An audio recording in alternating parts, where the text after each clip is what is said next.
ఈనాడు journalism school 2025 notification దరఖాస్తు ప్రక్రియ ముగుస్తోంది. April 22 దరఖాస్తుకు చివరి తేదీ. మరి ఇప్పటి వరకు దరఖాస్తు చేసుకుని అభ్యర్థులు ఎవరైనా ఉన్నట్లయితే డిస్క్రిప్షన్లో ఉన్న లింక్ను క్లిక్ చేసి దరఖాస్తుని చేసుకోవచ్చు. ఇక దరఖాస్తు చేసుకున్న అభ్యర్థులకు వేర్వేరు సందేహాలు ఉండొచ్చు. పరీక్ష విధానం ఎలా ఉంటుంది, పరీక్ష కోసం ఏమేం చదవాలి, పరీక్ష ట్రైనింగ్ అయిపోయాక వారి ఉద్యోగ భవిష్యత్తు ఎలా ఉంటుంది, ఇలాంటి వివిధ సందేహాలపైన సమగ్ర సమాచారం ఈ వీడియో. ముందుగా ఈనాడు జర్నలిజం స్కూల్ విధానం ఎలా ఉంటుంది, అభ్యర్థిని ఏ అంశాలు ఏ కోణాల్లో పరీక్షిస్తారు. ఎంపిక విధానం ముఖ్యంగా 3 దశల్లో ఉంటుంది. 1 రాత పరీక్ష, 2వది బృంద చర్చలు, 3వది ముఖాముఖి. రాత పరీక్షలో 2 భాగాలు ఉంటాయి, స్క్రీనింగ్ టెస్ట్ మరియు డిస్క్రిప్టివ్ టెస్ట్. స్క్రీనింగ్ టెస్ట్లో ఆ వ్యక్తి జర్నలిజంలో సరిపోతాడా లేదా, కనీస పరిజ్ఞానం ఉందా లేదా అనేది తెలుసుకోవడానికి స్క్రీనింగ్ టెస్ట్ అనేది నిర్వహిస్తారు. 2వది వ్యాసరూప ప్రశ్నలతో కూడిన సమగ్ర పరీక్ష. దానిలో తెలుగు భాష, అనువాద సామర్థ్యం, వర్తమాన వ్యవహారాలు, లోకజ్ఞానం అన్ని పరిగణలోకి తీసుకుంటారు. భావ వ్యక్తీకరణ అనేది ఇందులో ప్రధానంగా చూసే అంశం.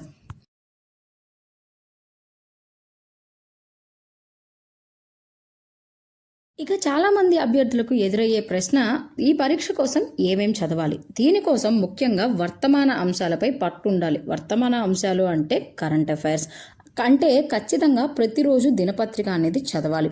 దాని ద్వారా విభిన్న అంశాలపై నాలెడ్జ్తో పాటు పత్రికా భాష కూడా అలవడుతుంది. పదాలు ఎలా వాడాలి, ఎక్కడ వాడాలి అనే అంశం కూడా అర్థమవుతుంది. కరెంట్ అఫైర్స్పై లోతైన అవగాహన ఉండాలి. తెలుగు వ్యాకరణం అంటే నానార్థాలు, పర్యాయ పదాలు లాంటివి తెలిసి ఉండాలి.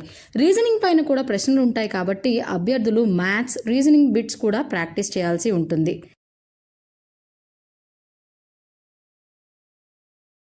ఏదైనా ఒక ప్రశ్న ఇచ్చి దానిని వ్యాసరూపంగా అడిగినప్పుడు ఆ అంశం గురించి పూర్తి వివరణ అడిగిన ప్రశ్నకి తగ్గట్టుగా చక్కని పదాలు వాడి రాయాల్సి ఉంటుంది. అంశంతో పాటు భాష కూడా ఇక్కడ చాలా ముఖ్యం.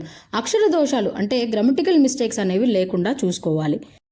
పరీక్షలో ఎంపికైన అభ్యర్థులకు బృంద చర్చలకు పిలుస్తారు. బృంద చర్చల్లో వారి అవగాహన స్థాయితో పాటు బృందంలో కలిసి పనిచేసే శక్తి, సామర్థ్యాలు ఎలా ఉన్నాయో పరిశీలిస్తారు. జర్నలిజం అనేది బృంద స్ఫూర్తితో కూడిన వృత్తి. బృంద చర్చలో ఎదుటివారి ఆలోచన, వారి అభిప్రాయాన్ని ఎలా వింటున్నారు, ఎలా అవగతం చేసుకుంటున్నారు, వారి విషయ పరిజ్ఞానం ఒకటే కాక వారి ప్రశ్నించే విధానం, దృక్పథం, ఆలకించే విధానం, ఎదుటివారి అభిప్రాయాన్ని స్వీకరించి అనుమతించే విధానాన్ని పరిశీలిస్తారు. బృంద చర్చలో కూడా ఉత్తీర్ణులైన అభ్యర్థులకు నేరుగా ముఖాముఖి ఉంటుంది. ఆసక్తితో పాటు ఎలాంటి సామాజిక దృక్పథం ఉన్న అభ్యర్థులు జర్నలిజం కోర్సు ఎంపిక చేసుకోవాలి అంటే, ఆ అభ్యర్థికి సమాజానికి ఏదైనా చేయాలి, సమాజంలో నేను గుర్తింపు తెచ్చుకోవాలి, ఒక సవాలుతో కూడిన జీవితాన్ని నేను స్వీకరించాలి అనే పట్టుదల, తపన కలిగి ఉండాలి. నా వల్ల 10 మందికి మేలు జరగాలి అనే కోరిక బలంగా ఉండాలి. ఒక అంశాన్ని పైపైన చూసే విధానం కాకుండా దాన్ని లోతుగా అవగతం చేసుకొని ఆ విషయాన్ని ఇట్టే పసిగట్టే విధానం వారికి అలవాటయ్యి ఉండాలి.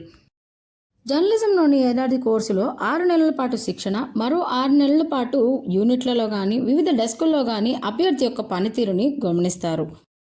ఇక ఈనాడు జర్నలిజం స్కూల్లో ట్రైనింగ్ అయ్యే అభ్యర్థులకు టెక్నికల్ స్కిల్స్ అంటే pagination, composing, visual editings, graphics, Photoshop వంటి అంశాల్లో తర్ఫీదు అనేది ఇస్తారు. తర్ఫీదు అనేది పూర్తయ్యాక కోర్సు పూర్తి చేసుకున్న అభ్యర్థులకు ఈనాడు, ఈటీవీ, ఈనాడు.net, వసుంధర, సిరి, ప్రతిభ ఇలా ఈనాడులోని స్థిర విభాగాల్లో ఉద్యోగ జీవితం అనేది ఉంటుంది. అభ్యర్థి తన కృషి ద్వారా ఎంతో మనకి మేలు చేయవచ్చు.